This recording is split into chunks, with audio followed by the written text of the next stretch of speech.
तो हाँ जी students, maths world by Praveen Singh classes में आपका स्वागत है। तो बेटा, जिन भी बच्चों को मेरे वीडियोस पसंद आ रहे हैं तो प्लीज़ मेरे चैनल को ज़्यादा से ज़्यादा लाइक, शेयर एंड सब्सक्राइब करें। मेरे चैनल का नेम है maths world by Praveen Singhal. तो बेटा, आज की क्लास में हम अपने कॉमन कैटेगरी के चैप्टर को कंटिन्यू कर रहे हैं। तो टाइप फोर्थ की कुछ पहचान जो है वो हम देख चुके हैं पहले की वीडियोज़ में। तो अगर आपने अभी तक वो वीडियोज़ नहीं लगाए हैं तो पहले आप वो वीडियोज़ लगाएं, उसके बाद आपको ये वीडियो बेटर समझ में आएंगे। तो बेटा, आज की क्लास में हम स्टार्ट कर रहे हैं एग्जाम्पल नंबर 2। हिंदी मीडियम में तो ये एग्जाम्पल नंबर 2 है, और जो बच्चे इंग्लिश मीडियम से हैं उनके लिए थर्ड बी एक्सरसाइज का एग्जाम्पल नंबर 1, और जो हिंदी मीडियम के हैं वो थर्ड सी से पहले एग्जाम्पल नंबर 2 दे रखा है, उसको स्टडी करें। तो बेटा, पहले इस क्वेश्चन को अच्छे से समझते हैं और फिर इसका कैलकुलेशन देखते हैं। तो आप चाहो तो साथ साथ नोट कर लिया करो, नहीं तो आपको पीडीएफ दी हुई है, उसके अकॉर्डिंग भी आप कर सकते हो। तो बेटा, सबसे पहले इसको पढ़े। A uniform measuring chain of length L, यानी हमें चैन की लेंथ दे रखी है एल, और बाय सिमेट्री इस तरफ L/2 और इस तरफ L/2 इज टाइटली स्ट्रेच्ड। कल भी मैंने बोला था आपको, वो कहेगा कि कस कर बांध दिया जाता है। कस कर बांध दिया जाता है तो वो थोड़ी सी ढीली पड़ेगी, इसका मतलब उसका सैग जो है वो बहुत कम होगा। इसका मतलब ये टाइप फोर्थ का क्वेश्चन है। तो यहाँ पर इस वर्ड से हमें थोड़ा सा आइडिया लग गया कि ये टाइप फोर्थ का क्वेश्चन है। तो ऐसी चीज़ों से पहचान रखा करो कि जहाँ पर अपने को टाइटली, नियरली, अप्रोक्सीमेटली या सैग कह दे कि कम है, या फिर कह दे कि आपको जो स्पैन की ये वाली वैल्यू होती है वो लगभग इस चाप के बराबर है, तो ऐसे केस में ये टाइप फोर्थ के क्वेश्चन है। तो यहाँ से हमें पता लग चुका है टाइप फोर्थ है। थोड़ा और पढ़ लेते हैं आगे। तो बेटा, हमें चैन की जो लेंथ है वो एल दे रखी है, और वो कहता है कि जो एल लेंथ की चैन है उसे टाइटली यानी कसकर, स्ट्रेच यानी बांध दिया जाता है ओवर अ रिवर, एक रिवर के ऊपर। The middle point just touching the surface of the water. इस जो चैन को हम कसकर बांधेंगे, और कसकर बांधने में वो थोड़ी सी झूल जाएगी, और झूलने के बाद जो उस स्ट्रिंग का निचला हिस्सा होगा, यानी सी पॉइंट की बात कर रहा है, वो उस वाटर की सरफेस को सिर्फ छुएगा। रिवर के अंदर पानी है और उस पानी की जो सरफेस है उसको सी पॉइंट सिर्फ टच कर रहा है। ये हमें क्वेश्चन में गिवन है। While each of the extremities, extremities का मतलब दोनों सिरों की बात कर रहा है, जो दो फिक्स पॉइंट होते हैं उनकी बात कर रहा है। हैज़ द एलिवेशन के अबव द सरफेस। बेटा, सरफेस जो रिवर की सरफेस है उससे के पॉइंट ऊपर एलिवेशन, यानी के जो है वो सैक की वैल्यू दे रखी है। भाई, लोअर पॉइंट हमारा सी था जो उस वाटर की सरफेस को टच कर रहा है, और उससे उससे जो एक्सट्रीमिटीज़ है, एक्सट्रीमिटी का मतलब ए और वो बी पॉइंट, वो जो है वो उस लोअर पॉइंट से जहाँ पर सरफेस को वो टच कर रहा है उससे के डिस्टेंस ऊपर है। इसका मतलब ये के जो है वो सैक की वैल्यू दे रखी है। तो ये चीज़ें आपको पढ़कर खुद से समझ आनी चाहिए। आगे क्या कह रहा है? Show that the difference between the length of the string, या चैन कह लो। तो बेटा, चैन की जैसे लेंथ कितनी दी हुई है एल, तो कहता है length of the string and breadth of river, river की जो चौड़ाई है। अब बेटा, रिवर की चौड़ाई मैं जब डायग्राम समझाऊंगा तब आपको समझ आएगी। तो बेटा, वो कह रहा है उन दोनों चीज़ों का क्या लो, डिफरेंस। किस किस चीज़ का डिफरेंस लेना है? एक तो चैन या स्ट्रिंग जो भी है उसकी लेंथ जो हमें दे रखी है एल, उसमें से माइनस करना है। माइनस, डिफरेंस का मतलब माइनस करना। किसको माइनस करना है? Breadth of the river, river की जो चौड़ाई होगी उसको माइनस करना है, और उसकी वैल्यू नियरली। अब नियरली वर्ड आ गया तो भी पता लग गया टाइप फोर्थ का क्वेश्चन है। और वैल्यू कितनी लेकर आनी है? 8/3 के स्क्वेयर अपॉन एल। तो बेटा, हमें कुल मिलाकर इस क्वेश्चन में सिर्फ एक ही बात प्रूव करनी है कि जो स्ट्रिंग की लेंथ है एल, उसमें से डिफरेंस यानी माइनस करना है किसको? ब्रेथ ऑफ रिवर, रिवर की जो चौड़ाई है उसको। उन दोनों का जो अंतर है वो हमें इतना लेकर आना है। तो अब सबसे पहले इन सब स्टेटमेंट के अकॉर्डिंग मैं डायग्राम बनाता हूँ, उसमें फिर आपको ये ब्रेथ समझाता हूँ, रिवर की चौड़ाई कितनी है अकॉर्डिंग टू दिस क्वेश्चन, और फिर उन दोनों का डिफरेंस हमें इतना लेकर आना है। तो वो डायग्राम बनाएंगे तभी बात समझ आएगी। बेटा, ये एग्जांपल ध्यान से समझना, क्योंकि अगर ये एग्जांपल समझ लिया तो मैं अनसोल्ड के कुछ क्वेश्चन आपको आज होमवर्क दूंगा, और पीडीएफ में वो सोल्ड हैं, आप उसकी हेल्प से भी उसको देख सकते हो, तो बड़े आराम से हो जाएंगे। तो एक बार आपने क्वेश्चन खुद से भी पढ़ लिया होगा, तो मैं इतने इतने क्वेश्चन को पढ़कर जो डायग्राम बना पा रहा हूँ वो समझाता हूँ आपको। अब बेटा, सबसे पहले तो आप एक छोटी सी बात समझें। बेटा, रिवर है। अब रिवर को मैं यहाँ पर जब इस पे बनाऊंगा तब आपको ऐसे डायरेक्ट समझ नहीं आएगी, तो आप इमेजिनेशन में अपने दिमाग में रिवर को रखो। फिलहाल मैं रिवर को इस तरीके से बना रहा हूँ। ये देखो, ये हमारी रिवर है, इसमें पानी बह रहा है, इस तरीके से बह रहा है पानी। भी रिवर है तो यूँ पानी बहता है, आपको पता ही है। तो ये रिवर के अंदर पानी बह रहा है। अब हमने क्या किया, रिवर के ऊपर यहाँ पर पोल बांध दिया। देखो, जैसे मैं स्ट्रक्चर अगर आपको समझाने की कोशिश करूँ, समझो ये रिवर ही है, ये पानी यूँ बह रहा है। अब आपने ऐसे दो पोल खड़े कर दिए। अब आपको पेन थोड़ा बड़ा दिख रहा होगा, ध्यान से देखना। जैसे ये अपनों ने रिवर के किनारों पे 2 पोल खड़े कर दिए, 2 खंबे, क्वेश्चन में बोला गया 2 खंबे खड़े कर दिए। अब इस रिवर के ऊपर ये 2 खंबे खड़े कर दिए और आपको इनका ऊपरी सिरा नहीं दिख रहा, आप एज ए यही समझ लो ये ऊपरी सिरा है समझ लो, और इधर ये वाला इसका ऊपरी सिरा है। अब यहाँ से लेकर यहाँ तक अपनों ने ये एक फिक्स पॉइंट ले लिया और सेम लेवल पे यहाँ पर एक फिक्स पॉइंट ले लिया और यहाँ पर हमने एक स्ट्रिंग बांध दी। अब स्ट्रिंग बांधेंगे कसकर, उसने बोला है इस और इस सिरे पे स्ट्रिंग को हमने कस के बांध दिया। कस के बांध दिया तो वो थोड़ा सा यूँ झूल जाएगी और झूलने के बाद जो उसका नीचे वाला पॉइंट है वो इस रिवर के अंदर जो पानी बह रहा है उसकी सरफेस को टच कर रहा है। तो जैसे मान लो ये पानी बह रहा है तो हमने पोल इतनी बड़ी हाइट के नहीं लिए, लगभग इतनी सी हाइट का पोल लिया समझ लो। हम जैसे साइड में मान लो हमने 2 खंबे गाड़ दिए छोटे छोटे हाइट के और उसके ऊपर यूं करके स्ट्रिंग बांध दी। जैसे कई बच्चों ने रिवर राफ्टिंग की होगी, थोड़ा रिवर राफ्टिंग आप देखना ऑनलाइन, अगर किसी बच्चे को रिवर राफ्टिंग नहीं पता तो वो खुद देखना। रिवर राफ्टिंग में जो रस्सी हम कसकर बांधते हैं वो कसकर बांधने पर वो थोड़ी सी झूल जाती है और झूलने पर उसकी जो कैटनरी का जो निचला हिस्सा है वो पानी के बहते हुए पानी के ऊपरी सिरे को छू रहा होगा। तो ये स्ट्रक्चर, ये डायग्राम हमें क्वेश्चन में बोला गया है। और क्या बोला गया है कि जो एक्सट्रीमिटीज है, जैसे खंबे है मान लो ये हाइट है उसकी, तो उससे उस लोअर पॉइंट की जो एलिवेशन दी हुई है यानी डिस्टेंस दी हुई है वो के दी हुई है, यानी वो सेक की वैल्यू दी हुई है। अच्छा, रिवर की चौड़ाई का मतलब ये चीज़ हो गई। तो मैं डायग्राम थोड़ा सा बनाता हूँ तो आपको कुछ बात तो समझ आई होगी बेटा, तो हल्का सा इमेजिनेशन दिमाग में रखना पड़ेगा। ये हमारा रिवर है, ये हमारा रिवर है। अच्छा, ये रिवर का नीचे जो पैंदा होएगा उसको मैं ऐसे दिखा नहीं सकता तो मैं इसको ऐसे दिखा रहा हूँ, दैट इज़ एक्स एक्सेस, और ये हमारी हो गई वाई एक्सेस। हमने क्या किया, यहाँ पर पोल बांध दिए, ऐसे नहीं बांधे जैसे मैंने दिखाए हैं। ये समझ लो ये ज़मीन है, ये रिवर है, इधर भी ज़मीन है, इधर भी ज़मीन है। यहाँ पर हमने एक पोल खड़ा कर दिया ऐसे, सिर्फ तुम्हें समझाने के लिए ऐसे स्ट्रक्चर दिखा रहा हूँ, ऐसे खड़ा कर दिया। अब खड़ा करने के बाद यहाँ पर इन पॉइंटों के ऊपर हमने रस्सी को कसकर बांध दिया। कसकर बांध दिया तो थोड़ा थोड़ा सा झूल जाएगी। झूलने के बाद उसका जो निचला हिस्सा है वो पानी को छू रहा है, तो ये सारा पानी है, ये सारा रिवर है। ऐसे भी बना सकते हो, कोई दिक्कत नहीं है। और हमने यूँ कसकर बांधा, एक बार कसकर बांधा तो मैं यूँ स्ट्रेट दिखा देता हूँ, और उसके बाद वो थोड़ा सा झूल जाएगा तो वो टच करेगा वाटर को। ये हमें सिचुएशन दे रखी है। अच्छा, वही ये पॉइंट ए हो गया, ये बी हो गया। इन क्वेश्चनों में बी इधर वाले को मान रहा हूँ, वो भी पीडीएफ की वजह से, अदरवाइज़ नाम यहाँ पर ए रख लो, कोई फ़र्क नहीं पड़ता। अच्छा, ये वाई हाइट तो एक्स एक्सिस से हो गई, तो ये टोटल डिस्टेंस तो अकॉर्डिंग टू क्वेश्चन ये वाई हो गई। अच्छा, ये हमारा निचला बिंदु है जो पानी की सरफेस को छू रहा है, दैट इज़ सी पॉइंट। और सी पॉइंट की हम ओरिजिन से दूरी जो मानते हैं वो मानते हैं स्मॉल सी। ये हमारी स्मॉल सी डिस्टेंस हो गई। और ये टोटल अगर एक्सिस मिलाऊं तो ये एक्स एक्सिस, ये वाई एक्सिस, ये ओरिजिन हो गया। ठीक है, ये सारी सिचुएशन है। उसके अलावा हमें बोल रखा है एक्सट्रीमिटीज़, ये एक्सट्रीमिटीज़ पॉइंट होते हैं, इन्हें एक्सट्रीमिटीज़ बोलते हैं। चाहिए इसको बोल दो, चाहिए इसको बोल दो। कहता है एक्सट्रीमिटीज़ की जो पॉइंट पानी को टच कर रहा है, कौन कर रहा है, सी, उससे इसका जो एलिवेशन यानी डिस्टेंस है वो के है। तो बेटा अपने वो क्वेश्चन के अंदर ये डिस्टेंस दे रखा है के, यानी सेक की वैल्यू दे रखी है। मैं इस पॉइंट का नाम डी रख देता हूँ। तो बेटा इतनी बात आप लोगों को समझ आनी चाहिए। ये पूरा कंप्लीट डायग्राम हो गया। अब कुछ बातें कर लेते हैं कि रिवर की चौड़ाई कौन सी है। अच्छा, हमें दे रखा है कि जो स्ट्रिंग है, जो चैन ली है हमने, उसकी लेंथ जो है वो टोटल एल है। अगर स्ट्रिंग की लेंथ टोटल एल है तो ये L/2, ये L/2।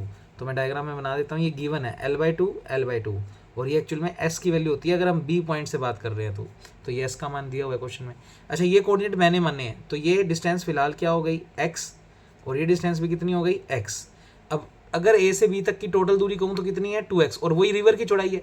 भाई रिवर ये वाली है तो उसकी चौड़ाई को हम इस चीज़ को ही कहेंगे। तो रिवर की टोटल चौड़ाई कितनी हो गई, 2x अकॉर्डिंग टू डायग्राम। तो अब मैं बताता हूँ आपको प्रूव क्या करना है और हमें पहले गिवन क्या था। तो सबसे पहले इस क्वेश्चन के अंदर गिवन क्या है बेटा, गिवन है हमें चैन की लेंथ टोटल दे रखी है। चैन की जो लेंथ है, लेंथ ऑफ चेन, मैंने थोड़ा गलत लिख दिया, आप ऐसे सही कर लो, ये लो, लेंथ ऑफ चेन हमें दे रखा है बेटा कितनी, L। तो बाय सिमेट्री आपको पता है डिस्ट्रीब्यूटेड, अगर सेम लेवल पे हैं तो बराबर डिस्ट्रीब्यूट होगी। तो A से C या B से C, इनकी वैल्यू कितनी हो गई, L/2, L/2, जो एक्चुअल में किसका मान है, S का। तो ये सारी बातें जो हमें समझ आ रही है हम लिखते जाएंगे। फिर हम लिखेंगे, हमने कोऑर्डिनेट खुद माना है, let coordinate of point D is, मैंने माना है x, y। तो अकॉर्डिंग टू डायग्राम आप कह सकते हो AB की वैल्यू फिर कितनी हो गई, 2x, और एक्चुअल में वो है ब्रेथ ऑफ रिवर, रिवर की चौड़ाई। ये रिवर की क्या हो गई, चौड़ाई। तो बेटा लेंथ ऑफ चैन तो कितनी दी हुई है, L, और रिवर की चौड़ाई हमारे अकॉर्डिंग कितनी हो गई, 2x। और आंसर में उसने क्या मांगा है, आंसर में उसने मांगा है टू प्रूव डिफरेंस बिटवीन, मैं लाइन लिखता हूँ पूरी फिर उसको शब्दों में बनाएंगे, difference between length of chain and breadth of river, चौड़ाई कहते हैं इसको, इज, आंसर लेकर आना बेटा 8k² upon 3l, 8k² upon 3l। Notes की हेल्प भी ले सकते हो आप साथ साथ थोड़ी सी। तो बेटा हमें चैन की जो लेंथ है जो हमें क्वेश्चन में दी हुई है l, और ब्रेथ ऑफ रिवर जो हमने निकाली है 2x, उन दोनों का डिफरेंस का मतलब माइनस की वैल्यू कितनी आनी है 8k² अपॉन 3l। यानी कुल मिलाकर अगर इसको मैं शब्दों में लिखूं तो मैथमेटिकली हमें प्रूव करना है l माइनस 2x, यानी चैन की लेंथ में से माइनस कर दो रिवर की ब्रेथ को, और आंसर आना चाहिए 8/3k² अपॉन l। ये आंसर हमें लेकर आना है। अब बेटा इस आंसर तक पहुंचने के लिए हम कैलकुलेशन किस तरीके से करेंगे वो मैं आपको समझाता हूँ। तो मेन आपको क्वेश्चन समझ में आना चाहिए। डायग्राम मैंने प्रॉपर बना दी है, सब कुछ डायग्राम में मेंशन है। आप अकॉर्डिंग टू डायग्राम y की वैल्यू कह सकते हो k+c। तो मैं फ्रॉम डायग्राम जो देख पा रहा हूँ, from diagram y is equal to k+c। आज टेंशन की कोई बात नहीं कही इस क्वेश्चन में, तो हमें टेंशन से रिलेटेड कोई काम नहीं करना है इस क्वेश्चन में। अच्छा, हमें ये चीज़ की वैल्यू ये निकालनी है। अब आप कहोगे सर ये चीज़ चलो समझ तो आ गई कि ये प्रूव करना है, पर इनकी वैल्यू के लिए फॉर्मूले कैसे बुलाएं। तो बेटा आज हमें डायग्राम के अंदर सैग दे दिया, इसका मतलब y की वैल्यू कुछ ना कुछ शब्दों में गिवन है। क्या है? k+c। तो इसका मतलब हम इस क्वेश्चन को करने के लिए, क्योंकि टाइप 4 का क्वेश्चन है तो बेसिकली दो ही फॉर्मूले हैं हमारे पास, तो हम y वाला फॉर्मूला यूज़ करेंगे पहले।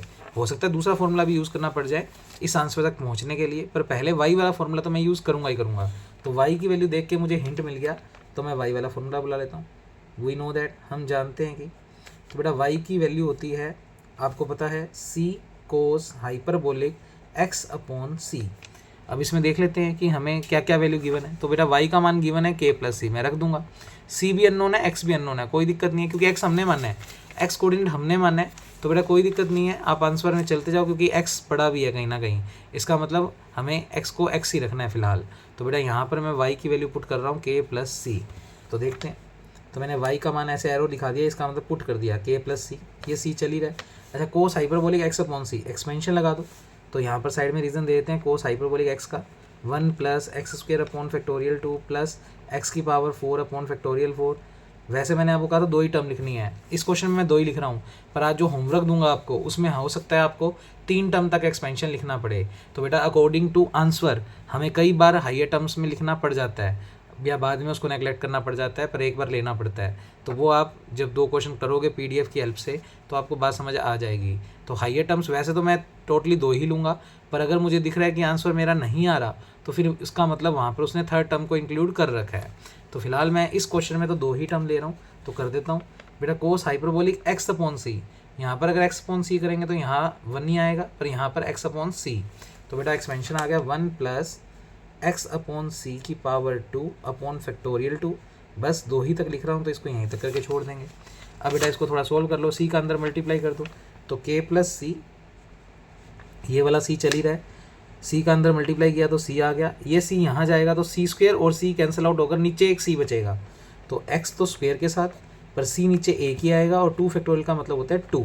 ये कुछ बच गया बेटा, बाकी सब तो अपनों ने हाइयर टर्म्स नेगलेक्ट कर दी, लिख दिया कर दो, नेगलेक्टिंग हाइयर टर्म्स। आगे देखते हैं इसका कैलकुलेशन। तो बेटा यहाँ पर अब आप देख पा रहे हो ये c अगर इधर जाएगा तो प्लस और माइनस आपस में कैंसिल आउट हो जाएंगे, तो ये c से ये c कैंसिल आउट हो गया। कुल मिलाकर k बराबर आ गया x²/2c। मैं यहाँ से c की वैल्यू निकाल लूँगा क्योंकि सबसे पहले c अगर निकल गया तो काफ़ी काम हो जाता है हमारा। तो बेटा c की वैल्यू अगर निकालने हैं तो c को इस तरफ भेज दो, तो x² अपॉन 2k, ये आ गया c का मान। क्योंकि मुझे बताया कि मुझे कहीं ना कहीं c² की वैल्यू भी चाहिए, तो मैं यहीं निकाल के छोड़ लेता हूँ। स्क्वेयरिंग करूँगा तो x⁴ अपॉन 4k²। तो मैंने c का मान भी निकाल लिया और c² का भी, आप बाद में भी कर सकते थे। तो बेटा ये काम तो हो गया। अब सोचो कि क्या कोई ऐसी चीज़ गिवन है जिससे हम दूसरा फॉर्मूला भी बुला लें। तो बेटा हम अगर डायग्राम को ध्यान से देखें तो s का मान l/2 गिवन है, क्योंकि अगर पॉइंट B से बात करते हैं तो B से निम्न बिंदु की दूरी जो है वो l/2 है, यानी वही s का मान है। तो बेटा इस क्वेश्चन में s की वैल्यू गिवन है, तो हम कहेंगे वी नो दैट, हम दूसरा फॉर्मूला भी बुला लेते हैं। क्योंकि आंसर तो हमारा निकला नहीं है। जो आंसर हमें चाहिए उसके अकॉर्डिंग तो अभी कुछ भी नहीं आया, तो हमें दूसरा फॉर्मूला भी लाना पड़ेगा। फॉर्मूले दो यूज़ होते हैं टाइप फोर्थ में, सी साइन हाइपरबोलिक एक्स अपॉन सी, यही फॉर्मूला लिखवाया हुआ है आपको। अब साइन हाइपरबोलिक का एक्सपेंशन लगा दो प्लस एस की वैल्यू। तो अगर मैं पॉइंट बी पे बात करूँ, 4 पॉइंट बी, तो बेटा एस का मान जो है वो है L/2। सी तो सी ही होता है और एक्स की वैल्यू हमें पता ही नहीं, एक्स कोऑर्डिनेट एक्स ही मानना हुआ इसलिए एक्स ही रखेंगे। तो बेसिकली एस का मान L/2 हो गया। आप चाहो तो पूरी लाइन लिख लो, सी का मान सी, एक्स का मान एक्स रख दिया हमने। बी पे एक्स का मान तो एक्स ही है, हमने बी के कोऑर्डिनेट एक्स को वाई माने हुए हैं, रख दो।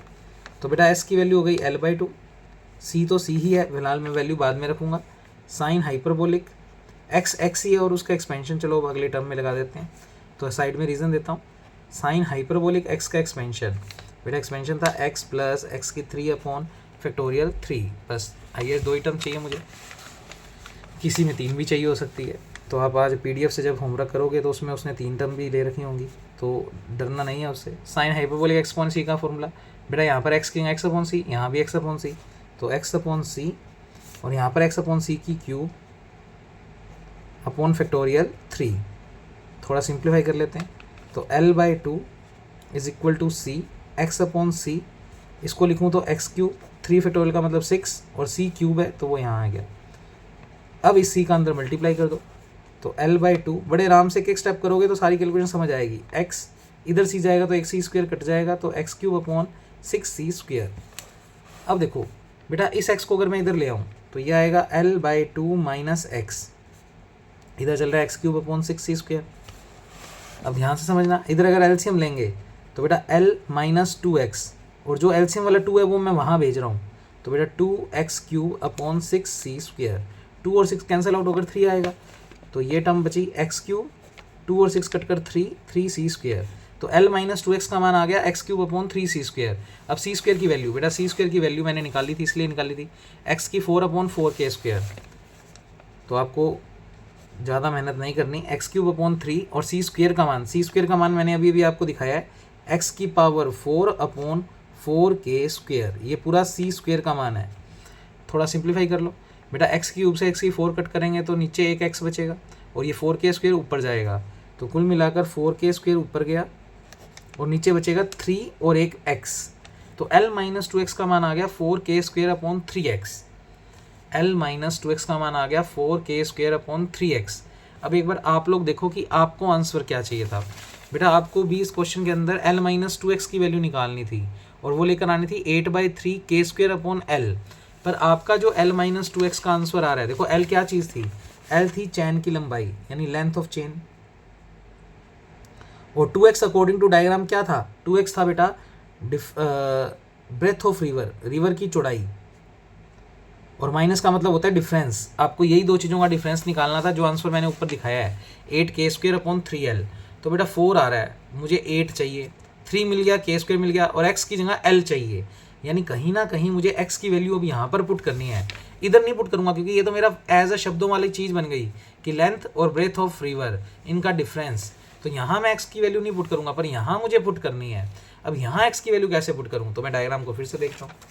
बेटा क्वेश्चन में क्लियरली बोला गया है कि जो ये रस्सी ए और बी किनारों पे बांधी गई है, इन खंभों पे बांधी गई है, वो कसकर बांधी गई है। तो हमने इमेजिनेशन की थी कि कसकर बांधेगा तो वो थोड़ी सी झूल जाएगी, पर अगर वो नहीं झूलती तो ये रस्सी एक्चुअल में जो ये नीचे दिखाई है मैंने, वो लगभग इसके बराबर ही है। तो x का मान L/2 के लगभग बराबर। टाइप फोर्थ में हम यही तो कहते थे, टाइप फोर्थ में ये डिस्टेंस और ये डिस्टेंस लगभग आपस में क्या होती है, इक्वल। तो हम कहेंगे क्योंकि रस्सी को कसकर बांधा गया है, दैट मीन्स ये वाली लाइन जो इमेजिनेशन हमने बनाई है वो एक्चुअल में यही है। तो x का मान लगभग किसके बराबर है, L/2 लगभग, इसलिए अप्रोक्सीमेटली या नियरली आंसर बोला था उसने आंसर में बोला है कि L माइनस 2x की वैल्यू नियरली जो ऊपर आंसर दिखाया था वो लेकर आना है। तो यहाँ पर रीज़न क्या लिखेंगे हम, हमें टाइटली रस्सी को कस के बांधा गया है, तो उस केस में हम कहेंगे x का मान लगभग L/2 के क्या होगा, इक्वल। तो बेटा x का मान L/2 के इक्वल, तो लगभग का साइन लगा दो अगर लगाना है तो, 4k स्क्वायर अपॉन 3, x का मान रख दो L/2, बेटा ये 2 ऊपर चला जाएगा तो 8k स्क्वायर अपॉन 3l, और यही हमें मान लेकर आना था L माइनस 2x का। तो L माइनस 2x की वैल्यू आ गई 8k स्क्वायर अपॉन 3l। अब जैसे मैंने ये वाला क्वेश्चन पूरा परफॉर्म किया है, अभी इसी वीडियो में एक क्वेश्चन और करेंगे, पर पहले आप होमवर्क ले लो।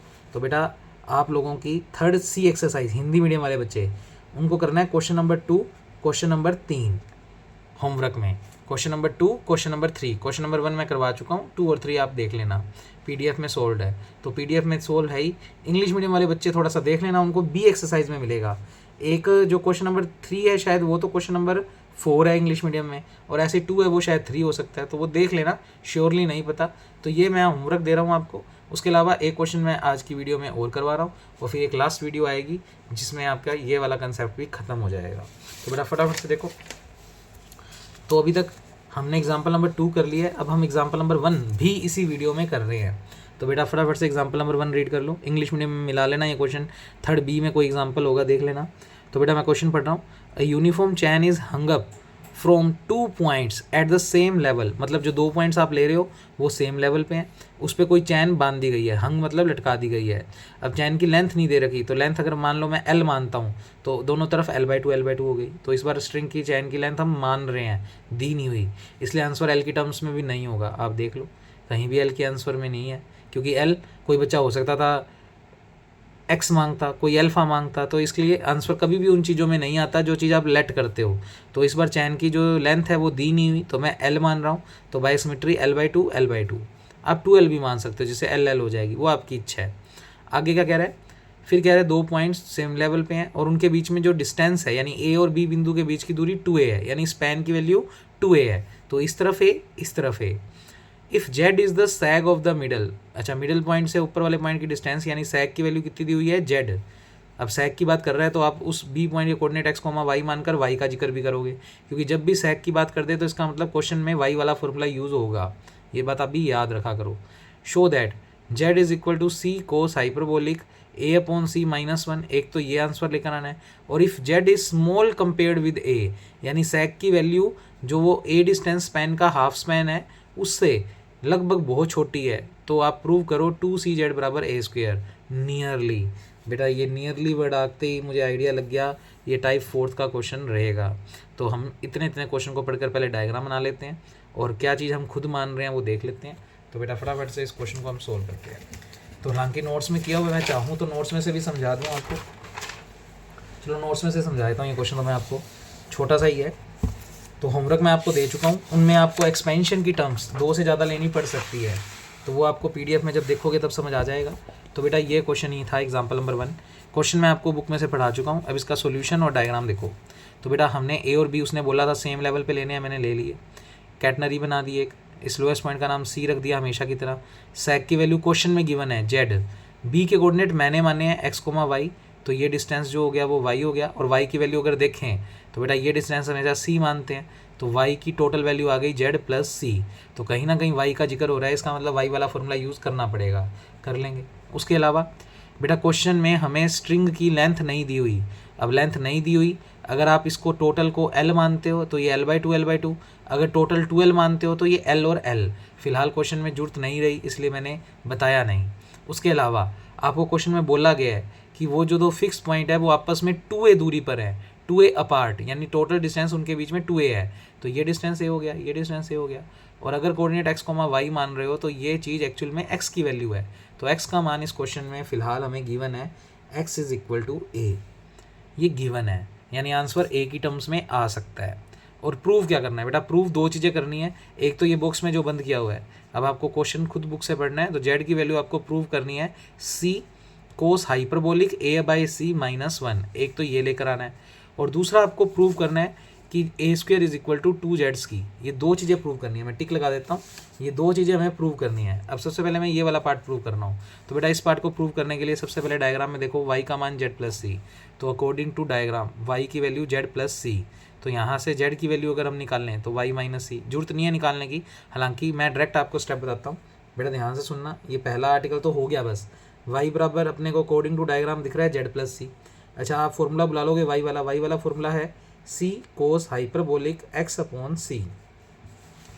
अब अगर y की बात करें तो बेटा y की वैल्यू है Z प्लस C, तो y की वैल्यू आपने Z प्लस C रख दी, बराबर में C चल ही रहा है, ये कोस हाइपरबोलिक x। बेटा x का मान अकॉर्डिंग टू डायग्राम कितना है A, तो आप A रख सकते हो, नीचे C को C रहने दो। फिर कोस हाइपरबोलिक A/C का फॉर्मूला लगा दो, तो Z is equal to C बराबर Z plus C is equal to C cos hyperbolic A upon C, अब आपको फॉर्मूला याद हो गया होगा 1 plus X square upon factorial 2, तो 1 प्लस एक्स स्क्वेयर, बेटा इसका स्क्वेयर करना है तो ए स्क्वेयर अपॉन सी स्क्वेयर और इंटू फैक्टोरियल 2, मैंने एक्सपेंशन लगा के दिखा दिया। सी का अंदर मल्टीप्लाई करना, तो इधर सी का अंदर मल्टीप्लाई करोगे तो सी आएगा और इधर सी का करोगे तो एक सी से एक सी कैंसिल आउट हो जाएगा, तो कुल मिलाकर RHS में बचेगा सी प्लस ए स्क्वेयर अपॉन 2 फैक्टोरियल 2 होता है और नीचे सिर्फ एक सी बचेगा। ये मैंने सी का अंदर मल्टीप्लाई कर दिया। बराबर में चल रहा है जेड प्लस सी, बेटा इस सी से ये सी क्या हो जाएगा, कैंसिल आउट, तो जेड का मान आ गया बेटा ए स्क्वेयर अपॉन 2c। अच्छा हम आंसर के नज़दीक ही आ गए वैसे, तो ए स्क्वेयर इक्वल टू क्या आ गया 2gc। चाहिए तो ऐसे निकाल लो, चाहिए नोट्स में तो अलग तरीके से किया हुआ है, उसने एक टर्म और ले ली इस एक्सपेंशन में, एक के साथ अगली टर्म और ले ली और बाद में उसको नेगलेक्ट करके ये आंसर निकालता है। और रीज़न क्या देता है, क्योंकि क्वेश्चन में बोला गया है कि जेड जो है सैग जो है वो इस ए से बहुत छोटा है। अगर ये बहुत छोटा है तो इसका मतलब ये वाली वैल्यू सोचो, अगर ये छोटा है तो ये डिस्टेंस बड़ी है, तो सी बड़ा है ए से, तो ए बाई सी का मान एक से बहुत बहुत छोटा हो जाएगा। मैं नोट्स में से भी करवा देता हूँ, दोनों आंसर ही करवाने हैं। तो एक आंसर तो देखो कैसे आ गया, यहाँ पर इतने तो हम पहुँच ही गए थे। अब इतना पहुँचने के बाद बेटा यहाँ पर अगर इस सी को उधर भेज दूँ और पूरे में से सी कॉमन ले लूँ तो बेटा कोस हाइपरबोलिक ए बाई सी -1, तो ये पहला आंसर आ गया। मैं यहाँ से आपको करेक्ट करवाता हूँ। देखो वाई की value according to diagram Z plus C है। ये स्टेप चाहिए आप मत लिखना, अगर इससे कंफ्यूज होते हो तो आप ये मेरी तरीके से फॉर्मूला बुलाना। फिर वाई की वैल्यू रखना जेड प्लस सी, फिर इस सी को तो यहीं रहने दो, सॉरी इस सी को उधर ले जाओ तो ये माइनस का हो जाएगा। देखो यहाँ से अगर ये वाली चीज़ प्रूव करनी है तो यहाँ से समझो वाई का मान जेड प्लस सी रख दिया, अब इस सी को उधर ले जाओ, तो मैं यहाँ पर दिखाता हूँ ये step. Z is equal to C को उधर ले जाएंगे तो ये बनेगा C cos hyperbolic A upon C minus C, वो सी प्लस का जो है वो उधर जाके इधर माइनस का हो गया। अब सी कॉमन ले लो तो ये अंदर बचेगा कोस हाइपरबोलिक ए बाई सी -1। ये आपका पहला आंसर आ गया जो क्वेश्चन में मांगा गया था। फिर मैंने आगे क्या किया, इसका एक्सपेंशन खोल दिया। इसका एक्सपेंशन खोल दो तो बेटा इसका एक्सपेंशन खोलोगे तो 1 plus X square upon factorial 2 plus x की 4 बाई फैक्टोरियल 4, उसने 3 टर्म्स ली। तो मैं यहाँ से दिखाता हूँ आपको कैलकुलेशन। सी चल रहा है, जेड चल रहा है, इसका एक्सपेंशन सबसे पहले 1, ये 1 लिखा हुआ है 1 प्लस इसका स्क्वेयर अपॉन फैक्टोरियल 2 प्लस इसकी पावर 4 अपॉन फैक्टोरियल 4 और लास्ट में जाकर है -1। फिर इस 1 से ये 1 क्या हो गया, कैंसिल आउट। इस सी का अंदर मल्टीप्लाई किया तो ये सी और ये सी स्क्वेयर मिलकर नीचे एक सी बचेगा। फिर ये सी जब यहाँ जाएगा तो ये सी की 4 है और ऊपर एक सी जाएगा तो कट कटाकर नीचे सी क्यूब बचेगा। तो इस बार उसने एक्सपेंशन में एक टर्म ज़्यादा ली। फिर वो रीज़न क्या देता है, क्वेश्चन में गिवन है कि जेड बहुत छोटा है ए से, मतलब ये जेड की वैल्यू बहुत छोटी है ए से। अब जेड अगर छोटा है तो समझो ये सी की हाइट और बढ़ जाएगी, तो सी बहुत बड़ा है किससे, ए से। तो आप कह सकते हो अगर जेड बहुत छोटा है तो सी बहुत बड़ा है, सी की वैल्यू मैक्सिमम है, बहुत बड़ी है। अब सी बड़ा है और ए छोटा है क्योंकि जेड, अब सी को देखें तो सी बड़ा दिख रहा है और ए छोटा दिख रहा है, तो कुल मिलाकर सी बड़ा है और ए छोटा है, तो ए बाई सी की वैल्यू एक से क्या होगी, छोटी। क्यों, क्योंकि ए तो बहुत छोटा है और सी बहुत बड़ा है। अगर सी बहुत बड़ा है तो बेटा ऑब्वियस बात है इस चीज़ को बहुत बड़ी चीज़ से डिवाइड करोगे तो आंसर एक से कम आएगा। तो कुल मिलाकर ए बाई सी का मान बहुत बहुत छोटा है एक से। अब अगर ए बाई सी की वैल्यू एक से बहुत छोटी है तो सोचो इसका स्क्वायर तो और छोटा हो जाएगा, तो अब वो इस टर्म को नेग्लेक्ट कर देता है। तो Z equal to A square by 2c। तो क्योंकि इस क्वेश्चन में अपने को ये कंसेप्ट लगाना ही पड़ेगा, तो आप चाहो तो ऐसे कर लो कैलकुलेशन, नहीं तो इस रीज़न का अगर यूज़ करना चाहते हो, क्योंकि ये करना चाहिए वैसे, जेड अगर स्मॉल दिया हुआ है तो उस बात का यूज़ करवाना है तो उसको इस तरीके से करवाओगे, तो बेटा फिर आप ये टर्म नेग्लेक्ट कर दोगे। तो जेड बराबर ए स्क्वायर बाई 2c बचेगा। यहाँ से 2c को उधर ले जाओ तो ए स्क्वायर इक्वल टू 2zc। तो बेटा ये काम इस वीडियो में कंप्लीट होता है। अब एक लास्ट कंसेप्ट रह गया है, वो टाइप 4 का ही क्वेश्चन, पर उसमें मैक्सिमा मिनिमा से रिलेटेड कंसेप्ट आएगा, तो वो थोड़ा सा रिवाइज़ करवा के उसका क्वेश्चन मैं आपको समझा दूंगा। तो एक वीडियो और आएगी, इसके बाद आपका सिलेबस कंप्लीट है। वैसे आप अपनी तरफ से स्टैटिक्स की बुक में एक लामी थ्योरम है जो बड़े आराम से समझ सकते हो। अगर आपने 11-12 ढंग से की है तो आपको बड़े आराम से समझ आ जाएगी। स्टैटिक्स की बुक में मिल जाएगी आपको, और एक MN पर में है, ये 2 आर्टिकल और कर लो तो आपका बढ़िया तरीके से ये पेपर हो जाएगा। Okay, thank you class.